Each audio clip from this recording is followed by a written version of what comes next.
सोलापूर शहर पोलिसांनी चोरीला गेलेले व हरविलेले तब्बल 46 लाखांचे मोबाईल शोधले असून पोलिसांच्या कामगिरीचे सर्वत्र कौतुक होत आहे। केंद्र शासनाच्या दूरसंचार विभागाने गहाळ झालेल्या व चोरी झालेल्या मोबाईलची माहिती मिळावी म्हणून CEIR पोर्टल सुरू केले आहे। त्याद्वारे मिळालेल्या माहितीचे तांत्रिक विश्लेषण करून सोलापूर शहर पोलिसांनी तब्बल 46,20,000 रुपयांचे मोबाईल शोधले आहे।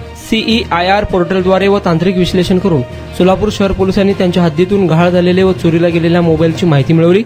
शहर पोलिसांनी ते मोबाईल हस्तगत करण्यासाठी पथके परत जिल्ह्यात परराज्यात पाठविली। मोबाईल चोरी किंवा गहाळ झाल्याच्या ज्यांनी पोलीस ठाण्यामध्ये तक्रारी दिल्या होत्या त्यांच्याकडून देखील पोर्टलवर माहिती भरून घेतली।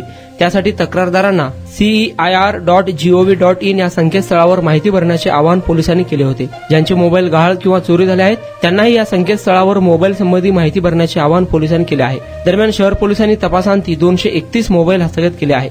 ही कामगिरी पोलीस आयुक्त एम राजकुमार, पोलीस उपायुक्त विजय कबाडे, डॉ अश्विनी पाटील, गौहर हसन यांच्यासह सहाय्यक पोलीस उपायुक्त व सर्व पोलीस ठाण्याच्या वरिष्ठ पोलीस निरीक्षकांच्या मार्गदर्शनाखाली रफिक इनामदार, संतोष पापडे, एकनाथ उभाळे, शंकर भिसे, समाधान मारखड, संतोष वायदंडे, कल्लप्पा देकाणे, खाजप्पा आरेनवरू, दत्ता मोरे, सुधाकर माने, पंकज घाडगे, शैलेश स्वामी, महेंद्र फुलारी, बाबूराव क्षीरसागर, अयाज बागलकोटे, प्रकाश गायकवाड, अर्जुन गायकवाड, सैफ अली मुजावर आदींच्या पथकाने केले आहे।